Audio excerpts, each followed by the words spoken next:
Okay, welcome to the Coonhound Collective podcast. If you found this, as you know, we have our own platform. And before we ever get started with this very first episode that's released on our own platform, I just want to address any thoughts that may be out there. Me and Tyler are good. There's no issues there. And I want to publicly thank Tyler Duncan for allowing me to release my podcast under the Coon Hunting University platform. Tyler's helped me out in so many ways as far as producing and editing and helping me get my feet underneath me with this platform. And it was just to the point that it was time for us to step out and do this on our own. I think the more podcasts we have out there for our sport, the more we can promote, the more that we can get out there, the better it's going to make our sport in the long run. There's some great podcasts out there. If you're new here and you've never heard of the Coon Hunting University podcast, please go over there and look them up. They have some really, really great interviews and podcasts over there. If you follow me over from the Coon Hunting University platform, I truly appreciate it. And you will be getting much of the same that we already have been producing. We have some exciting interviews coming up in the future that I think you're really going to enjoy. And our goal here is to touch all aspects of coon hunting and anything that would be involved to help promote our sport. Just stay tuned. I think you'll enjoy what we have going, and I'm excited to be releasing under our own platform. It's going to be a little bit more work on me to do it this way, but it was just to the point I think it was time. So again, thanks to Tyler Duncan and the Coon Hunting University platform for allowing me to get my feet under me there. I really do appreciate it, guys, and I hope y'all enjoy what we have today and the episodes that we have going forward. We really have some great ones coming. So thank y'all. Have a good day. The Coonhound Collective podcast is brought to you by Conkeys Outdoors, because we support the people who support our way of life, and CZ Welding and Fabrication, custom dog boxes built by hunters for hunters. Check these guys out today. This is your host, Jason Snellgrove, and I will be your guide as we journey down the road to pleasure hunt or hitting the long trail to those great comp hunts. This is the Coonhound Collective podcast.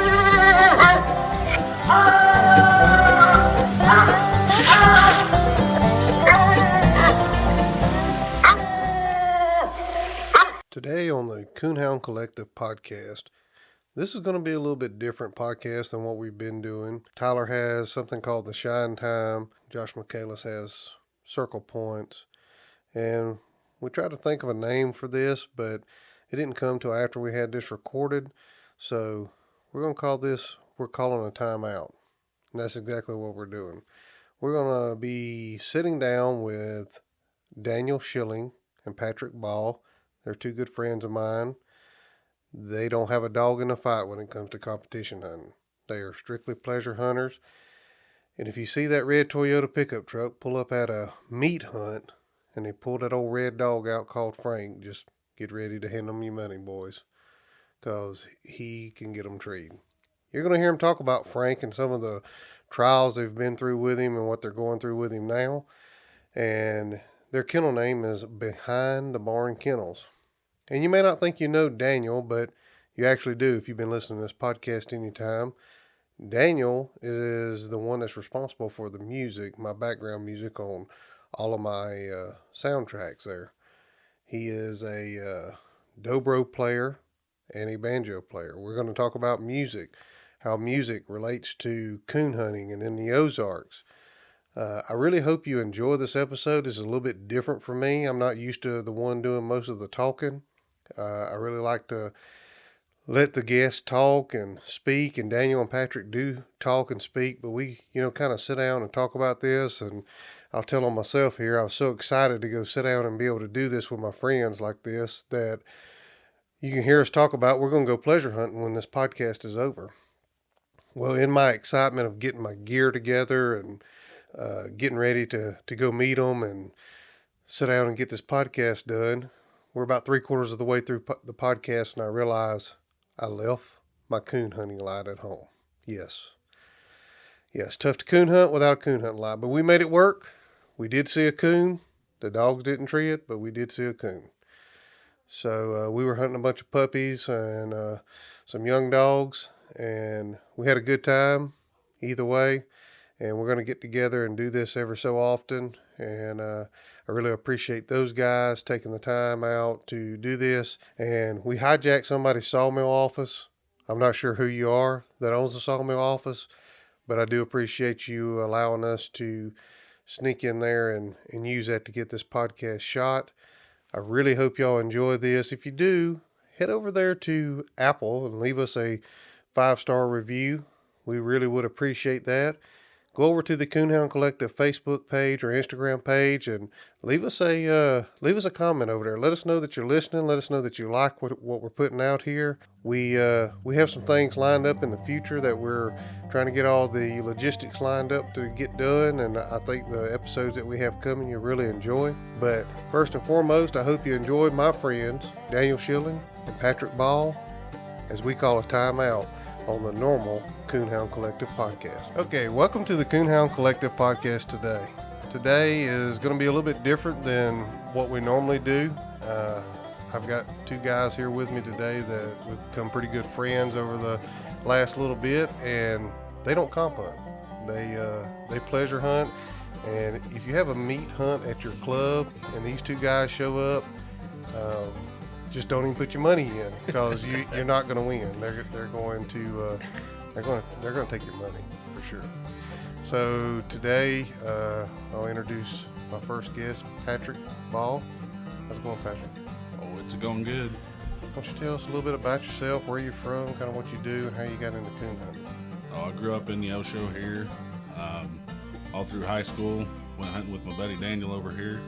I guess I was the only one stupid enough to keep going with him, so here we are today.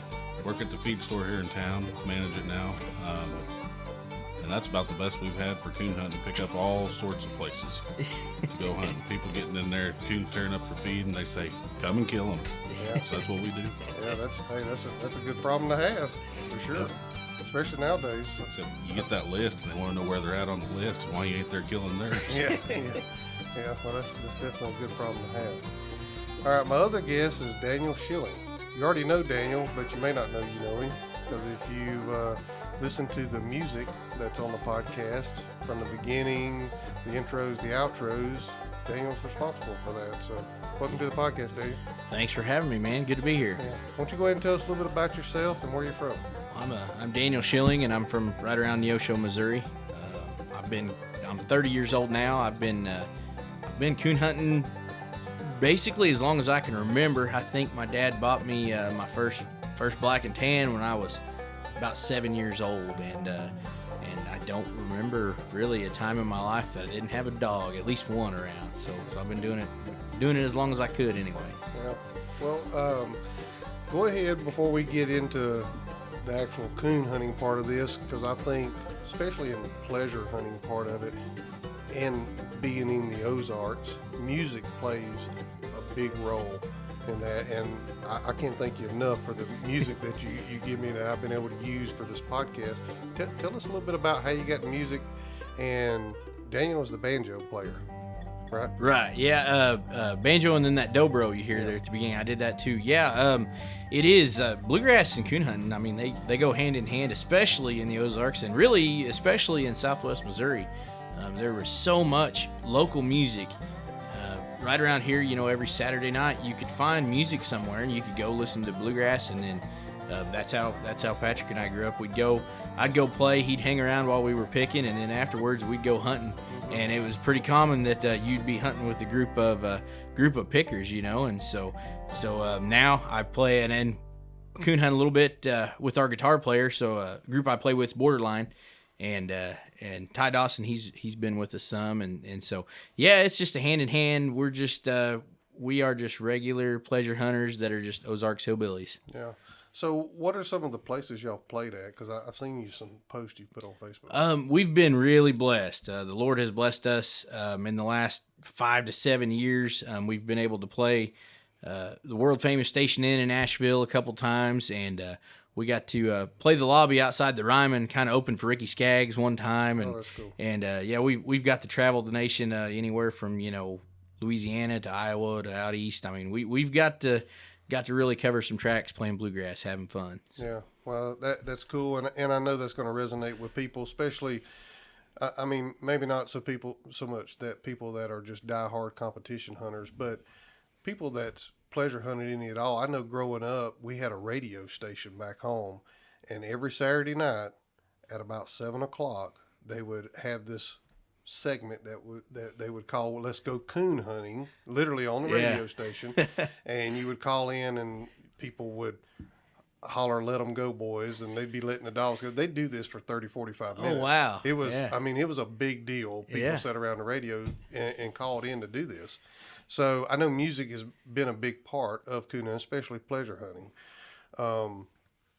Also, y'all have a kennel called Behind the Barns Kennels. We do. So why don't you go ahead and tell us a little bit about that? Well, it was kind of at risk of sounding like we was too big for our britches, I think, because it was hard for us to say, hey, we're going to call our group of dogs a kennel. You know, we don't have any titles to put on them. We don't have anything like that. We are literally just people who like to go coon hunting. So, you know, I've heard it said that the days of the pleasure hunter's gone because there's no money in hides. Yeah.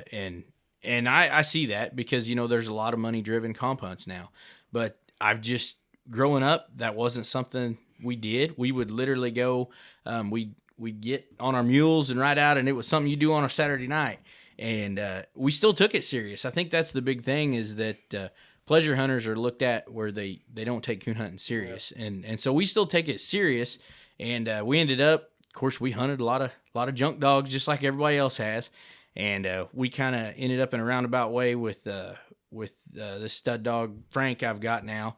And absolutely love him. And we said, man, we got to do something. And so we need to start our own line of dogs out of him. And so we're like, well, we gotta call it something. And I think Patrick kind of came up with the idea. He said, man, he's just an old behind the barn dog. You know, nobody knows about him.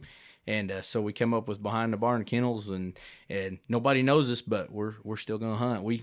So that's why we like to go to them meat hunts, you know. Well, and for you that are listening, I'm telling you, the first time I met these guys, they showed up at our poundage hunt we had 2 years ago. Yeah, I think so. Yeah. 2 years ago, and they literally cleaned our plow. And then this year they showed back up, and they literally cleaned our plow. This dog can tree coons. Frank had a couple good nights. Yeah, that's better than good. I know I've mentioned where I live, the coons being pretty thin, but I'm telling you, this dog can tree coons. So tell us a little bit about Frank, what you like about him, and some of his traits that he has. Yeah, so when we got Frank, originally it started off, I found just an old man down the road. My dog had died, and I thought, I want to give one of these English dogs a try. And so I have no problem trying whatever breed. I'd never had an English dog, and so I got this old dog, Hawk. And he was a Windridge Hawk, I think was his name, and didn't know anything about him. And we started hunting him, and to me and Patrick, he was all right. You know, he had a lot of holes in him, but he was treeing some coons. And then my mom actually had a blue-colored English female that was a really good dog. And she said, I want to litter pups out of these dogs. And so as with pleasure dogs, you know, we want to breed coon dog to coon dog. And we don't care what the papers say, whatever.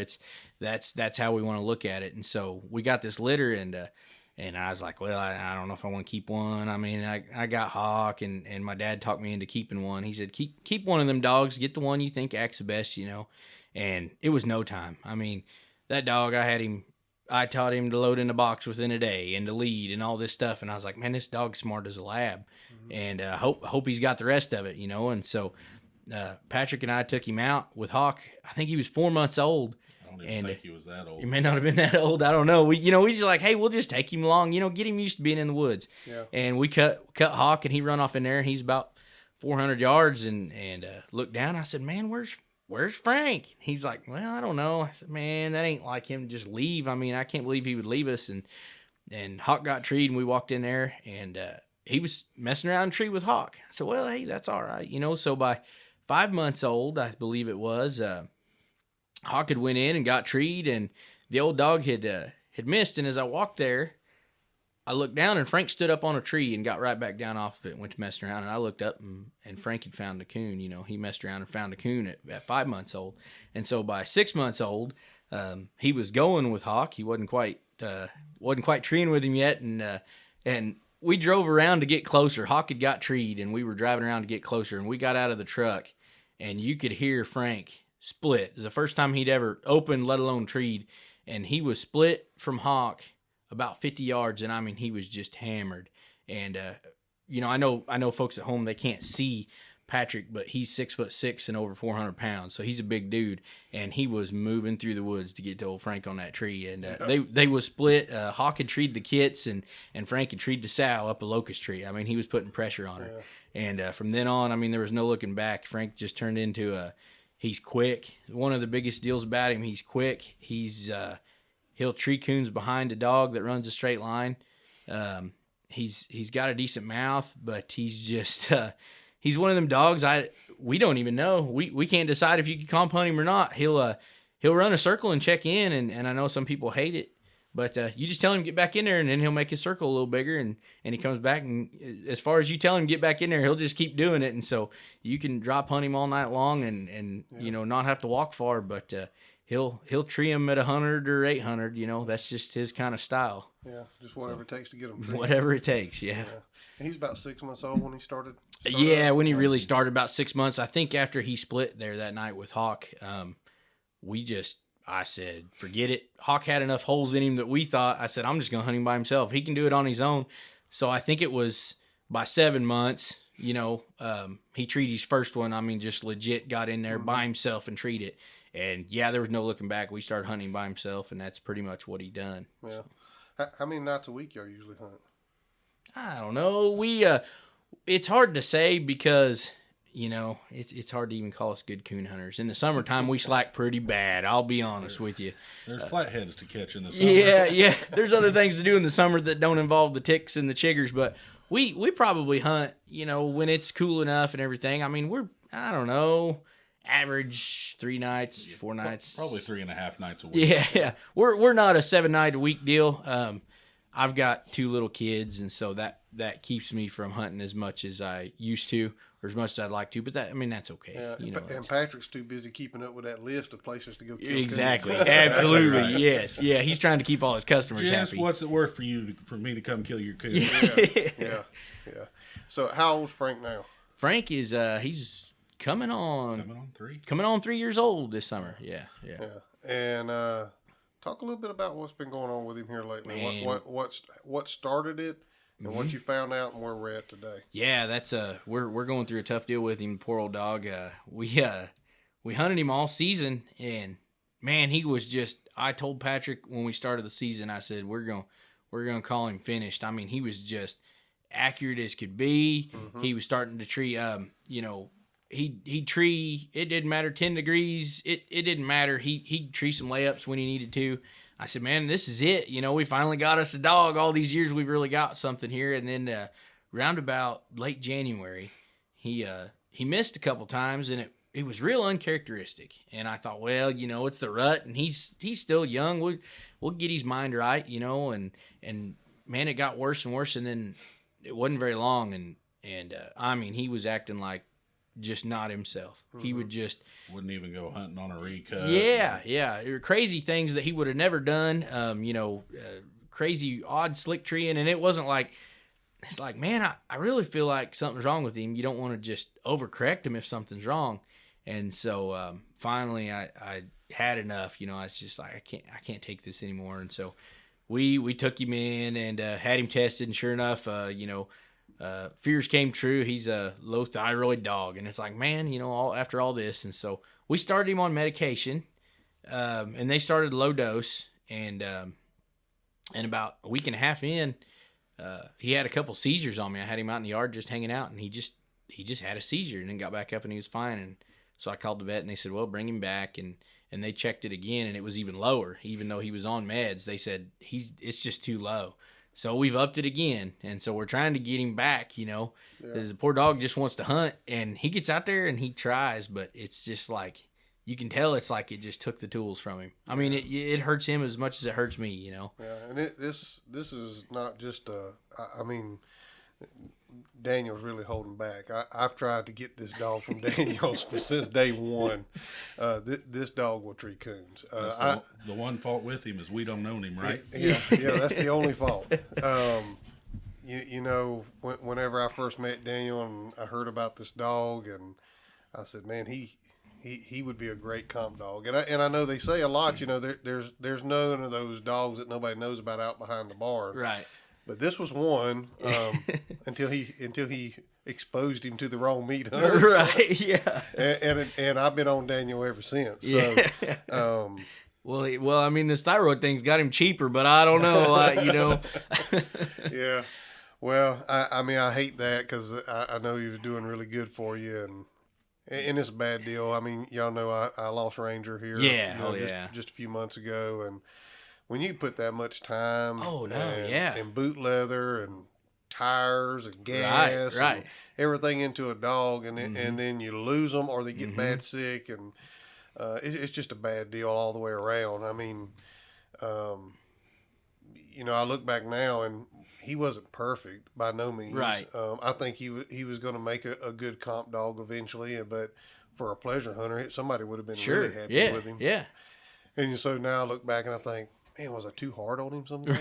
Right. Yeah, you always think that with him too. You really do. You think that. And so that's what I thought with Frank. I thought, man, I ought to get on him, you know, and I thought, nah, we'll get him tested. And luckily we did that first. Because, yeah, when you get that much time in him, you know, you hate for something to happen to him because it's like you can't help but grow attached to one that you take night after night after night, you know, and by yourself, and you just spend hours and hours together.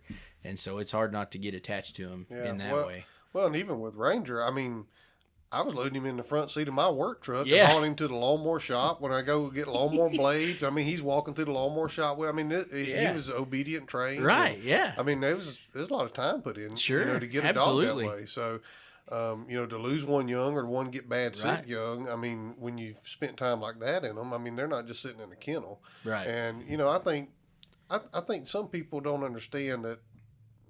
Maybe not hunters. Maybe somebody that listens to this that is curious about coon hunting and what we do with the dogs, and you know, they in their mind, I think that some of them have the picture of the dogs just sitting in the kennel all the time. Sure, they don't understand that dog's also part of your family. Absolutely. And you're out there spending time with them. Yeah, the kids wool on them, things like, you know, you let them loose every evening, and the kids wool all over them, which I mean, that's part of what makes a dog a dog. I know you know, you don't want to love on them and pet them, and you've heard that from a million old timers, you know, but I mean, my grandpa's was like that. I had grandpas on both sides that coon hunted, and they both would say that, you know, but I just don't agree with it because my kids wool all over them, and I think it's good for them, but yeah, they get attached to them, and you can take them to town. You can take them. We got one, we do a little shoot. Every week we shoot black powder, and we've got, my cousin's got one, that pup we got off you, and she runs around and hangs out with us all day. You know, she lays around with us, and we have a good time with her. And so, they get to be part of the friend group for sure. You know, and I was told the same thing. You just put them in the pen, you hunt them. You don't treat them like yard dogs, and you know, stuff like that. But and I did do that. I went through a time where I did that, but as I got older, I realized. I want this dog to do more than just treat coons. I want to be able to have a handle of some sort on a dog. Yeah. I mean, a lot of people have different pet peeves and a lot of traits and things they don't like about a dog. And I guess mine is when I call that dog, I want him to come to me. Absolutely. Yeah. That will drive me more crazier than anything else. Now, if he's treed or she's treed in there, I would love to have one that would come off that tree to me and not affect them anyway. But if they get treed, I'll go to them. It don't matter where they're at. Yeah. But you know, if they're out there running or they've been trailing and ain't really struck nothing, I need to get them to get out of there or something. I want to be able to call that dog to me. And I think a lot of people get into coon hunting, think I'm gonna buy a dog and tomorrow I'm gonna go hunting and we're gonna treat coons. Right. Yeah. they hear these podcasts, they see YouTube videos, they see the magazines, and they're thinking, hey, we'll just get a dog and we'll be coon hunting. Sure. tomorrow. Well, hey, That's how I thought it worked. I'm still trying to get that dog. Yeah. On paper that makes sense, but I mean that's why I like to get them, as soon as they're weaned and start messing with them. I mean the easiest thing to do is teach them how to come to you in the yard. You can teach if you can teach them all that stuff before you get to the woods, how to load in a box, how to not be just overstimulated by everything that's going on, and if you can teach them all that way before you ever start pushing them hunting, then all they've got to think about is hunting. And so coming to you and listening and doing this and that's all second nature. Yeah. Well, I don't know how the puppy that your cousin's got is, but those two that I got there at the house, and y'all know where I live, it's way out in the woods. Yeah. I let them out and run, and I guarantee you I can call them from ever how far they go. They don't have no shock collars on them, no tone collars, nothing. And they'll come to me. And I don't know how she is that your cousin's got, but those two got a head full of sense. Oh yeah. Well, his I don't know if it's lack of training or no sense, but I think he's got sense, but he might not. We tell him all the time, you got to put a handle on that dog, and he said, well, I didn't know if I was going to keep it this long or not. And so she's still sticking around, so we're going to have to, Yeah. The dog I had before this one now, she did not have a handle. And when I got this puppy, I decided we're putting a handle on this dog. So from the day I got her, we was coming to a whistle, we was coming to a tone. Whatever I wanted her to come to, she is coming to. She leads. I mean, we started that at 7 weeks old. Yeah. And never quit. Yeah. I think Frank kind of, for the longest time, I just hunted hard-headed old coon dogs, and we didn't care if they had a handle.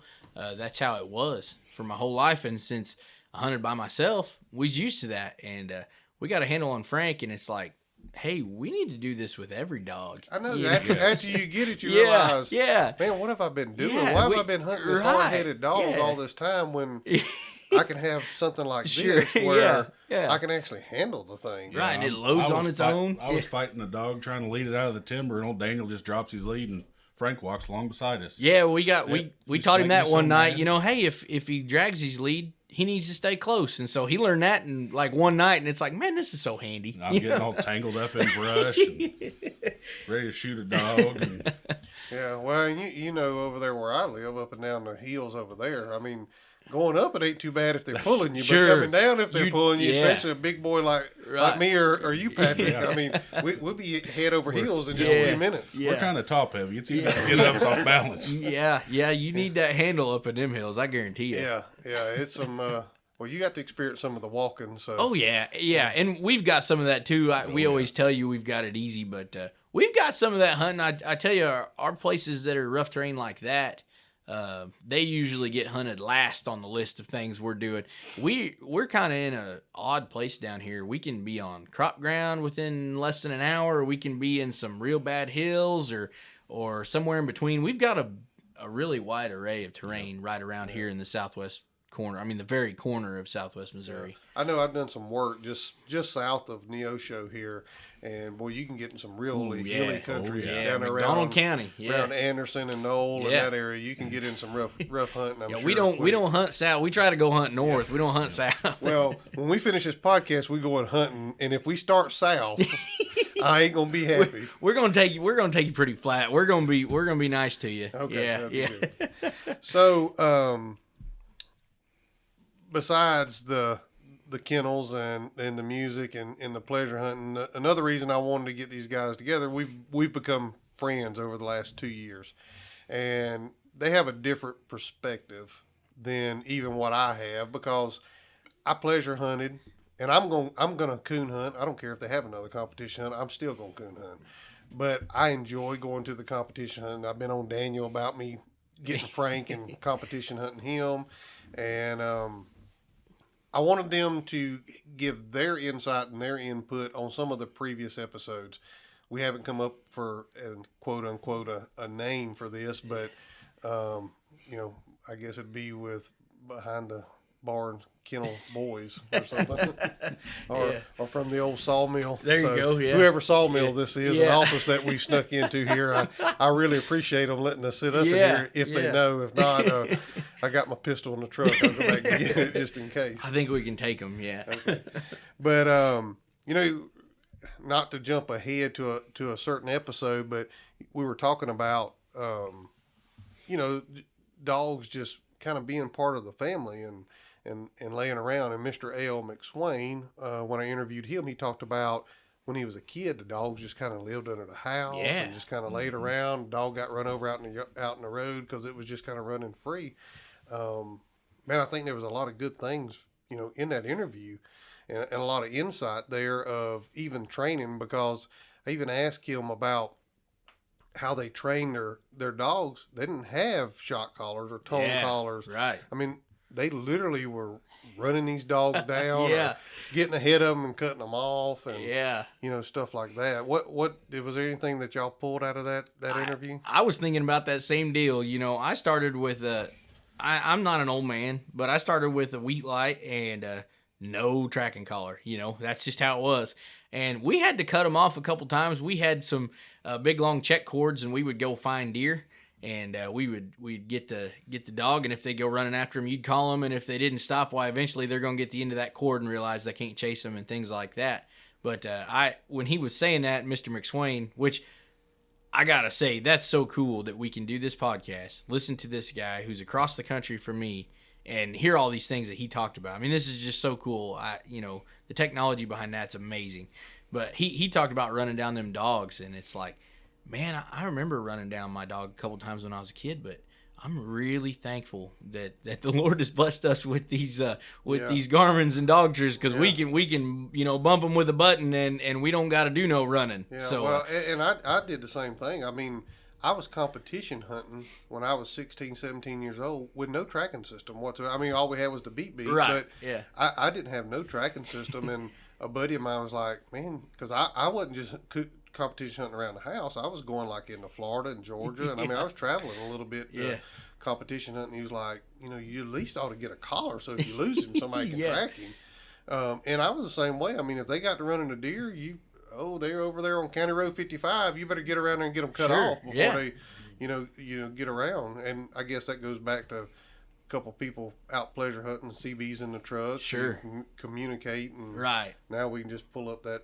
dog truck. Yeah. Well, and times are different. We run into that. Used to be, well, if they're running that direction, there's only 3 or 4 farmers they can be on, and you knew them all. Yeah. And you could go in there and get your dog or whatever, and now things are so urbanized around us. I mean, we're running into, there's lots of people. You've got to be able to tone that dog back, because there's so many people that are so far disconnected of what you're doing. The only thought in their mind is that you're out there doing harm of some sort. Yeah.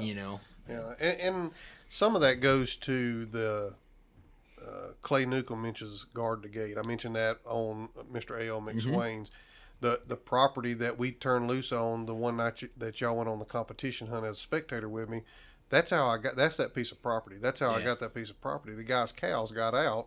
I stopped and helped him get the cows in, and I stopped and helped him fix the fence. And he got to ask me what the deal was with the dog box in the truck, and I told him, and he was like, well, here's a key to the gate. You can hunt all you want to. Yeah. And that's part of what us as houndsmen, not just coon hunters, as houndsmen, have forgotten. Just like Mr. A.L. said, don't none of us own enough land that we can continually coon hunt on all the time or run your dog on. So you got to be a neighbor. You got to be absolutely. You got to be neighborly to people and take care of their stuff for sure. Yeah, absolutely. We run into that all the time. Patrick, he's a big lovable character, and working in that store, he gets to talking to people and helping them out, and they that's one of the benefits we have is if you're just halfway neighborly to people, then a lot of times that's all you got to do, and that's been the secret since coon hunting started. I mean, Mr. McSwain talked about that. He knows, everybody that has to find somewhere to hunt, they realize that. Yeah. And so that's a key thing nowadays, absolutely, with the way that land's getting busted up for sure. And also in that, and this didn't really come out in that, but something that I've thought about since then was, some of these dogs on these competition hunts, when you cut them loose, it's a race to the mile. Basically, is the way I feel. Right. Now, that old female that I got, she'll slip in there and tree one behind them. Right. She ain't in a big hurry about it, so they may get to the mile and get treed before she does. But we're getting in certain areas. There's still certain areas of the country that you can still do that. Yep. But we're getting to the point now, really, where you need that dog that can tree those layup coons again. Yep. And not have to go a mile or two in there because you may not have that much land. And I think, as pleasure hunters, and even Brett Stevens mentioned this about Loner. He's not the type of dog that you want to take and go pleasure hunt. He's just not a pleasure type dog. Right. Pleasure dogs, they more would pack together. They may not range out as far. Right. But as pleasure hunters, you have that option to make that dog that way. Mm-hmm. Where he don't range out that far. And as competition hunters, you're wanting them to get coons treed as fast as they can. Sure. So basically, they're ambushing coons as they come to them. Right. They're hitting those hot tracks. Yeah, that's how it was for me. I remember asking my dad, "Why don't we competition hunt?" We'd hear about it, and he'd say, "Man, them dogs run a mile in a straight line until they run across coon track," is how he described to me as a boy. And I thought, why would you want that? You got to go a mile to get to them. And so that's where we are. And I'm hoping that that's kind of how the dogs turn around, because I think that a dog that could tree coon behind some of these straight lining dogs, they could beat a few of them too, if they're quick about it. A lot of times the dog that hunts close is usually a pretty slow dog, it seems like. But if you get an athletic dog that will hunt a circle close, well, they can beat a few of them. And I think we're going to see a shift into dogs like that in the competition world, but I don't know. That's still hard to say. I think you're right. I think we're going to have to eventually, because there's family farms every day getting sold and busted up in smaller tracts of land. Yep. And for us to be able to coon hunt that, instead of having permission from one person, you're going to have permission from 5 or 10 or 15 people to continue to hunt that large tract of land. The chances of all those people being okay with you being on them is not very, very high, for sure. Right. So I think that goes to the good handle on the dog, and I don't know. I want a dog that tree coons. I'm competitive. I want to win when I go to competition hunts, but at the same time, I don't want a dog running by coons. I want if there's coons between here and that mile, I want them to tree it. And if they're not, and it takes them a mile to do it, okay, so be it. Yeah. But if there's coons in there, I want them treeing them. Mm-hmm. For sure. But is there anything else y'all liked about that interview or stood out to you with AL? Just I loved how he talked about, like you said, the dogs just run around the house. He had so many dogs, and how he loved to possum hunt too. I thought that was really cool. We joke about that all the time. We say, if we were being honest, it's so much fun to hear a dog get treed. And now, granted, we want our dogs to tree coons. That's what we're out to do. But I threaten all the time, I'm just going to have me a sole possum dog in my kennel that I can go out there and because we'll see. Literally, we'll see 10 possums a night, while we're coon hunting. And it's like, you can tree a possum every 100 yards if you want to. And I love how AL had that, back in the day, that's what they did, because, that you had to. And my grandpa would even say, when we got old Hawk, he said, "How's your new dog doing?" And I said, "Well, Grandpa, it's not too good. He's got a possum problem. I'm trying to break him of them possums." And he said, "Boy, don't you break him of them possums." He said, when I was hunting, the coons was $20 and the possums was $5, and you could tree 4 possums and 1 coon in a night, and you'd have gas money off of your possums and have your good coon hide, And so I thought that was neat that they wasn't too proud to be possum hunters. That's kind of cool. Well, even, and we've talked about this on the phone before, when this podcast starts, with the intro there and Rangers added on to the end. Yeah. That, to me, I love that gargling, yodeling shaky, locate that he has. But when he does that, he's treated possum. He's got a slick tail. So I know I took him to one PKC hunt right before he got sick over here in Oklahoma. And first turnout, we turn him loose and dogs go left. He goes over here to right about 50 yards, and he lets out that big locate. Tyler turned and looked at me and he said, "You gonna tree that dog?" I said, "He'll never stay," because he'd got where he would tree him, He'd leave, but yeah. he knew that was wrong, and he'd leave, and he let that big locate out, and the next bark he made was on the ground. And Tyler said, "I guess you know your dog." And then he goes over there and trees a slick tree, and it sounded horrible when he come on that tree. Right. So. Well, yeah. I mean, you just never know. But yeah, it's like it makes you smile and then makes you cringe at the same time. Yeah. Well, that's the thing. I mean, yeah, I want my dog treeing coons, but I love to hear a dog in the woods at night. Sure. I mean, yeah. you know, my wife, I have coon hunted since I was 4 years old. That's the first memory I have. Yeah. My daddy was probably toting me prior to that, but my first memory was my dad with a old pair of gray red bone dogs that would tree coons, and then my stepdad also coon hunted, and he had a dog kind of like Frank. I mean, he was a coon treer. You could turn him loose in the middle of town in the Osho, and that joker, he'd get under a coon somewhere, and he just never. They tried to get him to competition hunting. He just never would. And those pair of red bones my dad had, I mean, they would treat a fire out of coons, but you know they'd tree a few possums here and there. And Yeah. I never remember my dad getting on to them about them. You know, he'd say, "Well, they're tree dogs. That's what they're bred to do Yeah. is tree." Yeah. And of course, you know, there wasn't no tracking systems or none of that. Right. My family wasn't going to spend no money like that on the No, tracking system. no way. Yeah. But so we jumped ahead a little bit to Mr. AL's interview. I think there was a lot of good things to pull out there, and I think one of the things you're talking about technology and being able to have him on the podcast, him being across the United States like that, that was part of my dream with this, my vision with this podcast is to preserve history. Yeah. I mean, because when he's gone, if nobody got those stories out of him, their stories are gone. So I think that's a great thing that, I'm trying to do here, that Tyler's doing, that Mr. Allen's doing, Steve Fielder's doing, Josh Michaelis, Chris Powell. I think all those guys may not be meaning to do that, but that's part of what they're doing. They're preserving part of our history, part of our sport, just like football, baseball, whatever has, the Hall of Fame, and you go in there and they have all the, history stuff about that person and the sport, and this is what a glove looked like, and this is what, we need to have that for our sport. Yeah. Our sport's just as important as that, to me. Anyway. Right. Absolutely. Absolutely. And, and probably more so even the competition hunters. I mean, because when we get done here, we're going to go turn the dog loose, stand around tailgate, and talk some more. So Absolutely. Yeah. We're gonna create our own history. But Yeah. With competition hunters, you have these $100,000 payout hunts now, and world hunts, and I mean, those guys did not get up yesterday morning and go, "I'm going to go down to Mississippi and enter the Jarvis Humphreys Memorial Hunt to win Right. $100,000 Right. with a dog." These guys have put some time in the woods Absolutely. to get those dogs there. Yeah.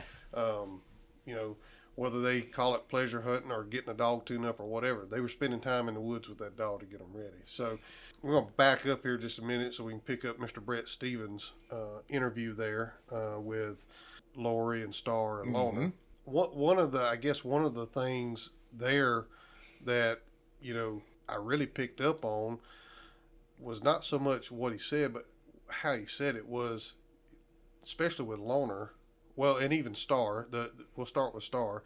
He bought that female on a whim over here. He called the guy and was unsure if he was going to be able to get the female, and ended up being able to get the puppy. Then the guy called him, and all the puppies are dying. And Yeah. I mean, y'all know you got time, you got money invested in dogs. Oh, as soon yeah. as they start calling saying other puppies in this litter's dying, I mean, that kind of freaked me out a little. Absolutely, yeah, and it's always one you like, Yeah. I mean, one that's acting like it's smart and acting right. And I know, I listened to that whole thing. It was like just on the edge of your seat, thinking, "What's going to happen to this dog next?" Yeah. And then he talks about him falling in that bucket of water and just happenstance that they happened to be out there, and saved him. And it's like, man, you about want to wrap him in bubble wrap to take him hunting, Yeah. man. Yeah, well, and then the issues they had with the pregnancy, and of Loner being born, and which, I mean, y'all got to see him that night because we ended up drawing out on the cat Yeah. What are the odds of that? I guess by accident. Yeah, I don't know. Yeah. We were standing there and they were drawing out in the clubhouse, and we got down to the last cast, and I'm like, me and Brett just drawed out together. Yeah. How this is crazy. Well, we got out in the woods, and I heard him say, he struck. I didn't know anybody there other than you. I mean, we didn't know what was going on. We were just spectating, and I heard him say, strike loner, and I'm like, was this that dog? I just listened to this podcast, and then afterwards, I talked to Brett a little bit, and super nice guy. I said, well, man, I've heard a lot about your dog already, and I got to see him go in the woods, and so yeah, that was kind of cool. Yeah. He's got a good mouth on him. For he sure. does, absolutely. I really liked his mouth for sure. Yeah. So we'll move forward from that, and let's talk about Jason Keene. I really like that guy. I don't know him personally. We've talked on the phone some, and then of course we've done the interview, but. Man, some of his insights that he has on coon hunting and his mindset, and I love the little thing he said that I put at the first of the podcast, that if you're going to make a hound, you got to stop watching Gunsmoke and get off Facebook. I think that speaks so loudly. Oh man, because I see a lot of people on Facebook still. Yes, and I am guilty number one of watching Gunsmoke, yeah, and being on Facebook. Sure, man. Yeah, I mean that. I agree. That one, I've probably used that phrase 100 times since he said that on there. It's so true. You think of the nights you go out there by yourself and you put on all this time, and I don't know how many nights. Well, the night we came home from that comp hunt, we got home at midnight, and it was just a perfect night. We had a front push through. I mean, we were talking about it on the way home, and I said, man, Frank could have done all right. We were still unsure about his situation. What time we get home? Midnight it's or about 12:30? midnight. Yeah. And I was walking in the house, and Patrick was leaving. I said, hey, my stuff's charged up. You could hear Frank out there whining, I said, let's go. And so we went. And don't get me wrong, we're guilty of sitting around by the fire on some nice nights we should be out. But yeah, Jason Keene, man, he had so many things that resonated with us as pleasure hunters too. I mean, things people all the time want that pup trainer. They always talk about wanting that pup trainer. And I get it. I can see how, that old dog may teach him a little bit on how to stay put, how to stay at the tree. Then you're going to get there, just hang tight, that kind of deal. But growing up, we had one dog at a time. And so when that dog died or whatever, you got another dog and then you started it. Mm-hmm. And so that's how we started dogs. When a puppy can do it on its own, you take that dog every night, and you may have nights that just drive you insane. And, you go a while without seeing a coon. But if you put in the time by themselves, I feel like personally that makes a lot better dog. And he kind of said the same thing, I think. And so I really liked his insight on how he handled dogs. Absolutely. Yeah. I thought it was really good, and I really liked what he said there about getting off Facebook and basically watching TV and he wasn't scared. I mean, he had this leopard hound that was really good hound, and he ended up with the other leopard hound that ended up being a really good hound, but he also knew to compete that he had to go a different route. Right. And so, I mean, he's hunting you can see him on Facebook. He's hunting a walker dog right now. He knows what it takes to compete. Right. And whether you agree with it or not, you got to respect the guy for it. Mm-hmm. I mean, absolutely. He's doing what it takes for it to compete out there. Yeah, we talk all the time about, well, if we didn't have these English dogs, what would we have? And it's like, we don't care. If the dog's got the brains and the handle and we think we can do it and we think, it'll get out there and suit us, I'm fully convinced Patrick would hunt a poodle if I tell him all the time I'm gonna get me an Airedale. Yeah. You hear the old timers talk about them dog Airedales and stuff like that was just coon treeing machines, and so I don't care what it is. We like to hunt, we like to spend time with our friends, and we like to see eyes looking down. And so I'm not one of those only English guys. I mean, I've probably had them all over the years, but I like that about Jason. Yeah, he said you get what out there, what's going to compete, what's going to do good, then you know what you're up against. Yeah, so yeah, for sure. Well, briefly, we'll touch on the bench show when we missed Natalie Atkins. It was kind of short, and we're going to get together and do some more. I wanted to have someone on because I don't really think a lot of in our competition kind of lane, I don't think a lot of light is shined on that part. And I think that's a lot of entryway to a lot of people into the competition hunting is the bench show. And one of the things that I really picked up on, because I kind of mess with mine a little bit on the bench, just because I would start showing them if I could have enough patience to get them to stand still. But, was you got to get that head first. And I think that speaks not only to bench showing, but in anything you're dealing with a dog, you got to have that dog to understand you. You got to mentally have its head and bench show physically have its head. Right. Yeah, there was, well, obviously we know nothing. We know nothing about comp hunting. We know even less about bench showing. Yeah. And I listened to it and tried to soak everything up I could. Really one thing I kept thinking about was the way she talked about how much time you put into these dogs, getting them ready for these bench shows and teaching them what to do. It's just more handling of your dog. I mean, there's nothing that's a downside to any of that. And the other thought was, if you've got kids, I've got a couple young girls, that may be what gets them started. They may not be big enough to quite go, on their own in the woods or go call their dog or whatever, but they can at least show up and maybe meet some other kids, at a bench show, even their local show, and I mean that's going to light a fire under them too. So I thought that was some pretty cool insight. Yeah, and I guess one of the things, I guess I already knew it, but until she started talking about how much time is put into handling that dog from the time it's a little bitty puppy, and because I see these pictures of these dogs, and they're standing up there like statues. And I put on Facebook a picture of her with that Walker dog, and it's literally standing like a statue up there. Mm-hmm. And I'm thinking, this joker I got at the house is spinning around on the top of his head. There's a lot of time, spinning. Star, my old female, she's a show champion. Not nothing that I did. Because I try to work them and I lose my patience. I don't know why. I just lose my patience quickly trying to do that. But I have, since talking to her, tried to do better with not worrying about everything else and just trying to focus on getting them to hold their head still. And that tricolor female I got at the house, I've been working her some, and she's gotten better. It just, it takes repetition of doing it over and over, and it's a lot of time. It's a lot of time. Absolutely. Undoubtedly.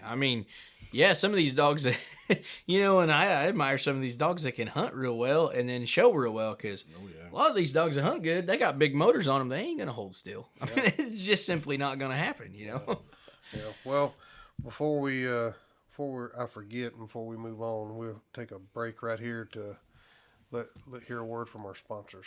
Hey guys, this is Jason over at the Coonhound Collective podcast. I'm here today to tell you about one of our sponsors, Conky's Outdoors. Whether you need a few dog collars or the whole setup, they can fix you up. They have a wide range of products from hound hunting to fishing. My friends over at Conky's Outdoors can help you out. You can order online at conkysoutdoors.com. Call them at 904-692-1568, 904-692-1568, or if you're in the Hastings, Florida area, go by and see them. Again, that's at conkysoutdoors.com, because we support people who support our way of life.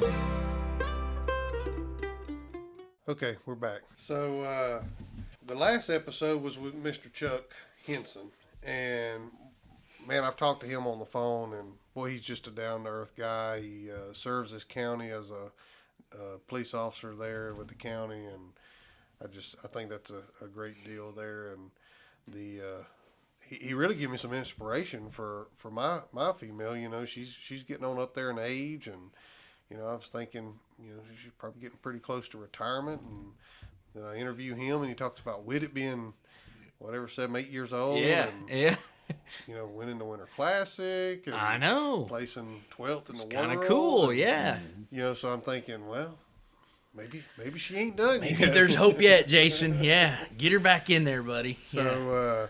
But one of the things that I really thought was cool was, he's won those things, but, just meeting the people, hanging out with the people, that just means a lot to him, and even talking to him, you can tell that, it just, and I think that's a big, important thing of our sport that maybe on the comp side we've lost a little bit, because people are showing up just in time to pay their entries, and they're parking over there to the side, and nobody's really hanging out talking. And well, y'all know I like to talk anyway. I mean, that's the reason why I'm doing a podcast. Sure, but, yeah.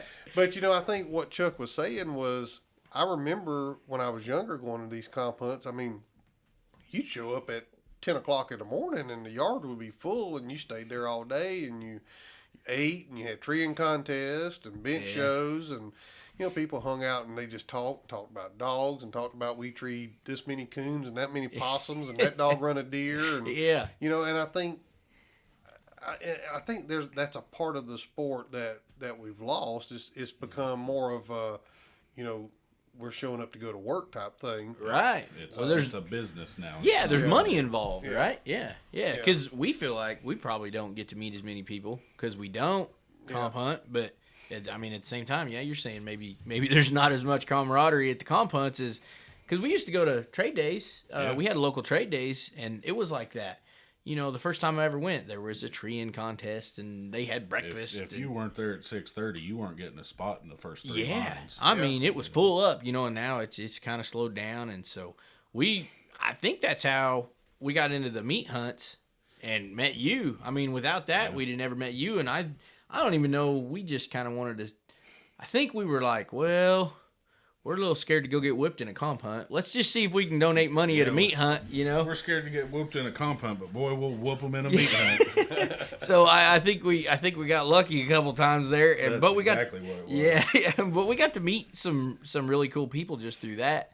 So I think it's absolutely a big part of it. I do know that one comp hunt we went on. Sure, you're out there to do a job, you're trying to win, but it's like, boy, this is awkward because you're waiting on the dogs and you're kind of just sitting there. And, usually when we're hunting, we're talking, having a good time. Oh, yeah, we'll shut up when we hear the dogs do something, but I mean, you lose a lot.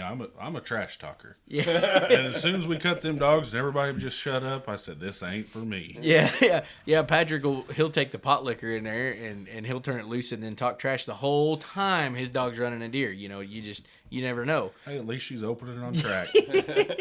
He's always finding the bright side, Yeah. But I mean, I get it. I get why, and that's what I think when we went home that night. I said I understand why they do that, why they do what they do, but it's just not for us. Yeah. Not that it won't ever be. I mean, there may be more people that feel like we do, and obviously like Chuck does. I mean, that's what he was saying was, those people come down, Brett and some of these other guys come down and they stay with him and they hang out and they're staying at his house, and then he goes up to the World and he stays with another buddy of his that lives, not far from there, and that was part of what's important to him.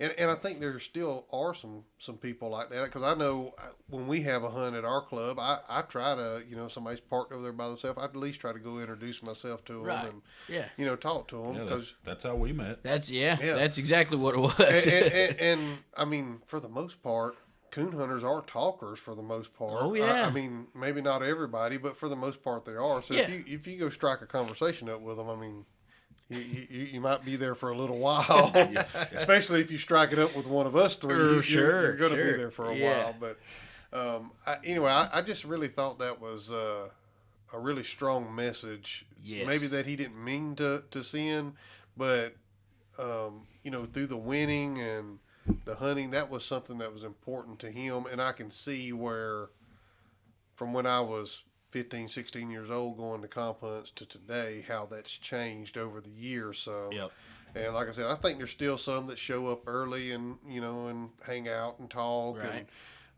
stuff like that. But I don't think it's as common as it used to be. Yeah, I think it's almost a common theme on some of these guys that even do a lot of winning, just like him. But they all almost always circle back to that. They get to the end of the interview and it's like, I just can't believe all the awesome people I've met doing this. Yeah. And I'm the same way. And I haven't been to no World Hunt or nothing, but it's the same deal. Yeah. I mean, I love to do it, but I've got to meet some of the greatest people doing it. Yeah. Absolutely. And I mean, especially nowadays, hunters, can get a bad rap in the public eye. Maybe not even meaning to. Yeah. But, maybe something's portrayed a different way than, what it's meant or they understood it or whatever. And I think I think the money hunts, to me, these bigger hunts, I think they're good because they're bringing the sport up to the public eye. They're bringing it to mainstream. Absolutely. So, whereas before they thought, well, that's just a bunch of rednecks out there. Right, yeah. Or hillbillies or Sure. whatever out there coon hunting, So, whereas is now, I mean, you start hunting for $100,000, I mean, people's going to take notice. Mm-hmm. People that are not involved in coon hunting is going to take notice. Oh, absolutely. Yeah. Yeah, when they hear that kind of money being thrown around, I mean, they're going to, what are you going out there and doing for a chance at $100,000? And I've even heard it said they televise everything. One of these days we may see, the TOC on the television. On his SPN Ocho. Yeah.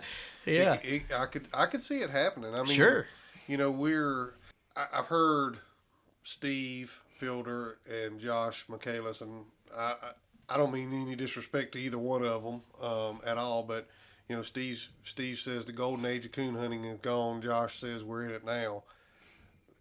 I kind of see both of them's point because I come from both of them. I seen the competition hunts back in the day, and you show up, and the fields are full of people, and people are hanging out. And so I see what Steve's saying, and I see what Josh is saying now about the money and how the sports go. I don't think we've hit the golden age yet because I think the sport is moving forward to the point of it will be mainstream if we keep going the way we're going. Yeah, I hope so. Right. Some of the registries are going to have to, I think PKC and Joy Dog Food kind of join together, and I think that's a start. And some of these other registries are going to have to, kind of come together and pull in some bigger name sponsors. But I mean, I think it's going in that direction where we could be actually going into the golden age of coon hunting. Because, I mean, there's some guys, kind of probably the top 5% maybe of handlers that are coon hunting for a living. But if that goes from 5% to 30, 40, where you can go out and make a living coon hunting and you're not skinning a coon to do it. Sure. You're just, hunting a dog and scoring points and winning cast, and you're getting sponsored by this and sponsored by that, where you can go out and competition hunt. I mean, to me, that kind of puts it in the golden age. It kind of does. I'm sure there was a point in time they probably never thought you'd be catching largemouth bass, for a living. Yeah. But there's a lot of people doing that now too. I don't know. I mean, I guess you have your Toyota out there. I guess we can get Dogtra to sponsor you. We just plaster it all the way down the side, that'd be all right. like a bass boat. I'm picturing Frank with Dogtra just freeze branded down the side. Freeze branded, yeah. Whatever we got to do, I guess follow the money, right? Yeah. They had those bass boats all lettered up and wrapped. Yeah. That could be the future. I guess. I mean, I don't know. I'd say anything's possible for it. I agree. It's going places. Yeah. We don't know exactly what it's going to do, but there's more money in it now than I've ever, in the last 10 years. It's just grown and grown. So. I mean, every weekend you can go pay $1,000 at least somewhere in hunt. And I mean, I remember when I was younger, I would have never dreamed of paying $100 to pay an entry fee to go hunt. Yeah. I mean, these guys are paying $1,000, $2,000, $4,000, $6,500 entry fees, and it's just all over the place. I mean, you got PKC, putting on these big hunts, Pro Sport, which don't get talked about a lot, and hopefully I can get Greg on here one day and we can talk about it. But they're giving trucks away. That's one of the things that blows my mind. Yeah, they give 4-wheelers away to youth, and for winning. And I'm thinking, I do see what Mr. Steve's saying, because I do think there was a age back in the day that was of everybody coming together, kind of like we're doing tonight, a bunch of pleasure hunters coming together and just pleasure hunting, having a good time. They showing up at the competition hunts. They're hanging out. The numbers were bigger, back then, of people showing. I see what he's saying, but they put a 64 dog, I think it was $4,000. I don't remember what the entry fee was in Mississippi. Yep. And it sold. They filled her quick. Yeah. To the point that they had to have a second hunt. I mean, That blows my mind. Yeah.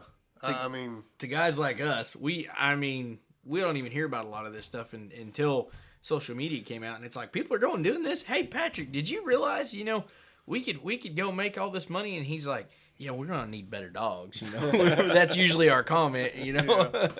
Because I'm afraid if we try to make money at it, we won't have near as much fun. Well, that's the crazy thing. You're dependent on a dog. Yeah. At the end of the day, they're still dogs. Yeah.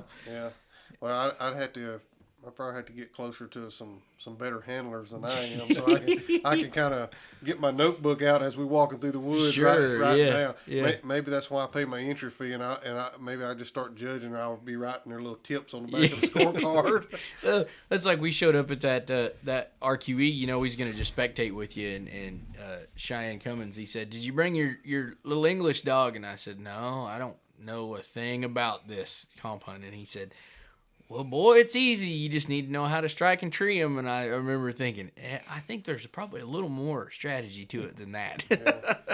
Yeah. Well, there is, and I've tried to strategize, and that usually catches me in a bad way, not a good way. It's usually better just call the dog what they're how doing, it is. Yeah, it is what it is. Sure. Yeah. But.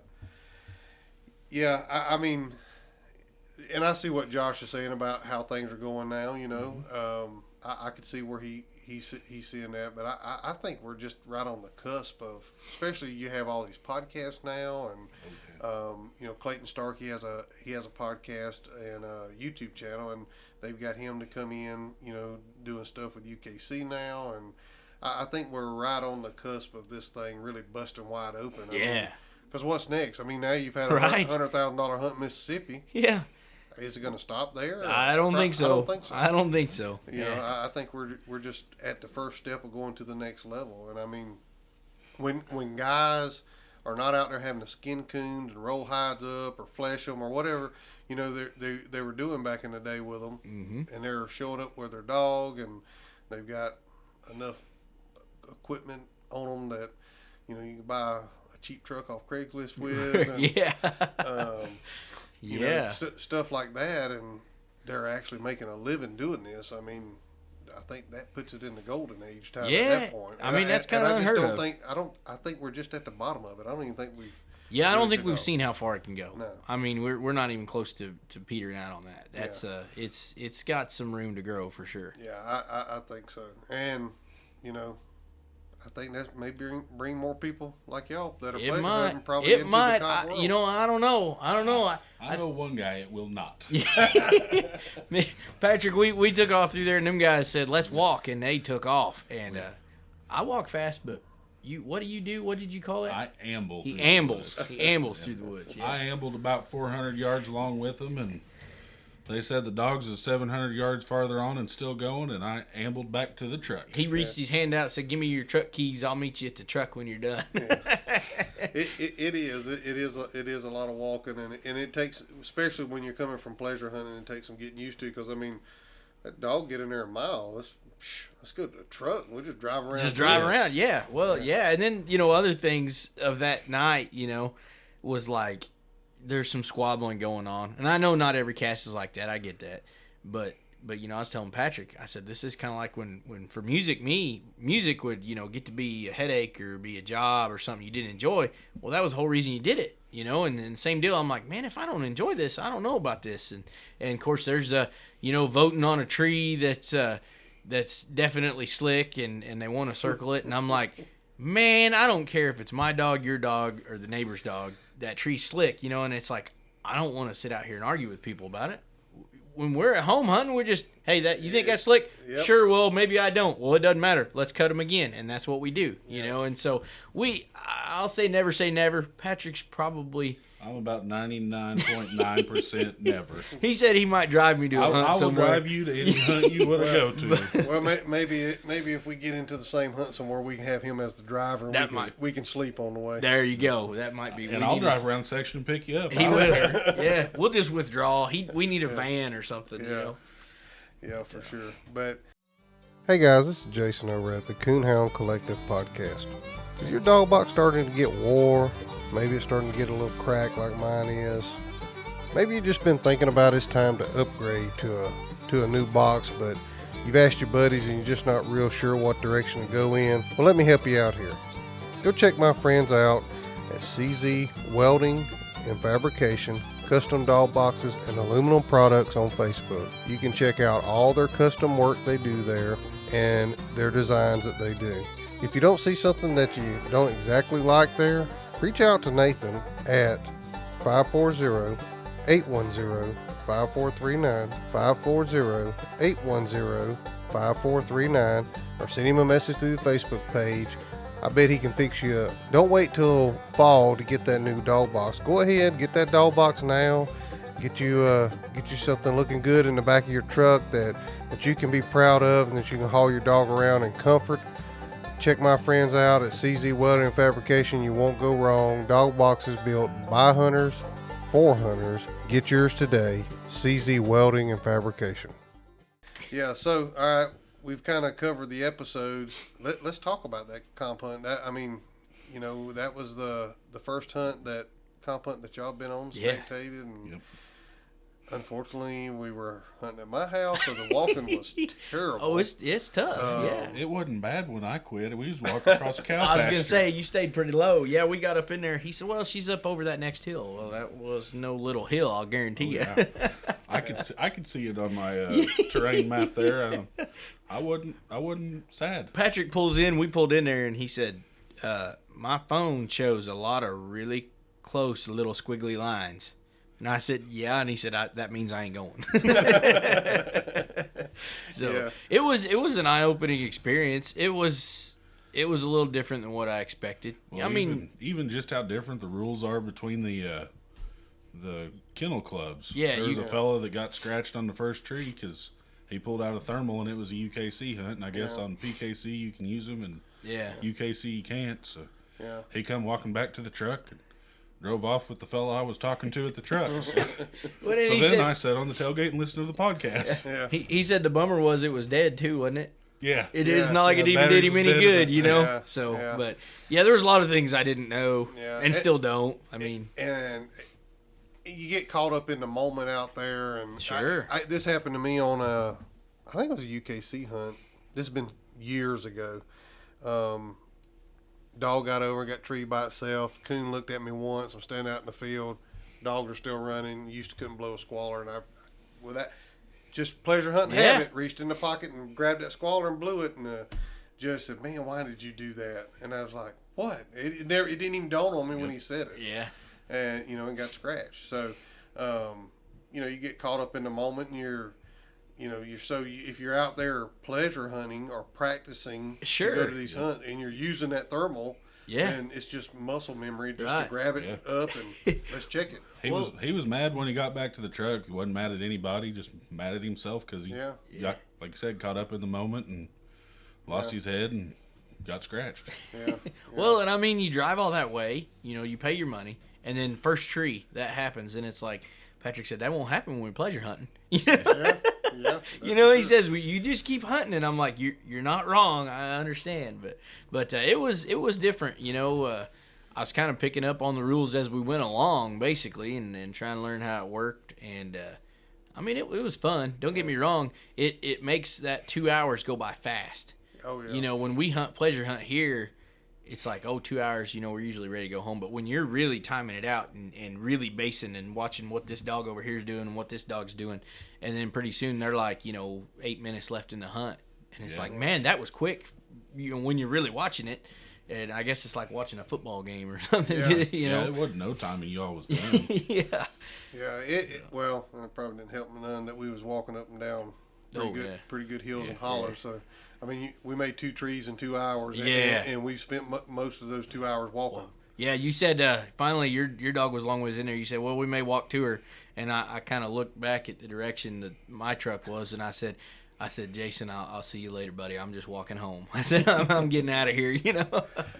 Well, thankfully, I've got a good enough handler on her. I called her, and she come. She to come me. back, So yeah. I was happy about that.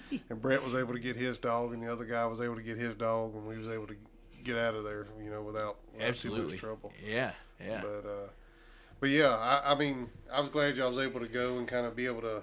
Well, we can't knock it till we try it. At least we gotta, got to see what it's kind of all about. So yeah, and you had to go to a few to kind of get a grip on, okay, this is how it is. Well, I'll let you in on a little secret too. That's the night we went home. We got home at midnight and grabbed Frank and went out. We said, them dogs never treat a coon in that 2 hours. Frank do that easy. We took him out. Right. We never did get one treed. I think we went home at 2 a.m, so we hunted about 2 hours, and we never did treat. That was the night we knew there was something wrong with Frank. But we was both kind of suspicious on him up until then. But that night we knew. We talked him up all the way home from Crane, and then it was like, seriously, this yeah. So. Well, sometimes it happens that way. I mean, we had the slick tree, and then a obvious den tree on the second one for sure, and then my female was in there deep 1,000 yards or so, and across those hills and hollers, boy, you got to have a dog with a mouth. To did she tree? Did she treat? She never did get treated in there. She was tracking around in there when the hunt was over, and I didn't even let her tree. I just started calling her back, and she come to me. Yeah. And thankfully, I can whistle pretty loud so she can hear me. So, but and then Brett was able to. He called Loner into him, and I think the other guy's dog was treed. He had to go to him. Had to go get him. So, but yeah, I mean that's just the way it is sometimes. I hated that we didn't get to see a coon on the outside, but sometimes you just don't. Oh yeah, that's facts of life. Sometimes that's how it goes. So, yeah. But well, we've been out this for an hour, and I'm looking out this window behind Patrick. It's dark. It's getting dark, brother. We're gonna have to go see if we can find a coon. My truck's out of gas. My stomach's out of gas. You sound like a real coon hunter, buddy. I got to eat or get some snacks at least. I'm kind of like a coon. I just got to have some snacks or something to chew on while I'm going. But, but yeah, I was glad we was able to get together and do this. I appreciate y'all taking time to sit down with me and do this before we go hunting, and hopefully we can get together here in the next couple of months to do this again. And we didn't get shot at this time at the sawmill, so no, I think we're safe. So far. The good thing is, fellow that owns this can't see, so you're okay. pretty safe. All right. Yeah, we're all right. Well, I hope y'all enjoyed this episode of the Coonhound Collective podcast. I appreciate Patrick and Daniel taking the time to be on here and talk about these other episodes and their experiences with pleasure hunting versus coon hunting. And Daniel, I want to publicly thank you for the music that we have here on the podcast. I really appreciate it. I really enjoy it, and I've kind of tore it all apart and used it in different forms. But I really, really, really like it, and I really appreciate that. But if y'all don't have anything else, I guess we'll pack this stuff up, and I might have a snack first. But hopefully we'll get to see some coon. I don't know. We got couple puppies and some dogs ain't been hunted in a while. We may not see a coon, but I bet we have some fun. I'm just glad I don't have a dog, so whatever happens. I can always say not my dog. I've been telling him that for years, and he's been just waiting for me to get a finally dog. Finally he's got one, and I still ain't got a dog. He didn't bring his. So. Yeah.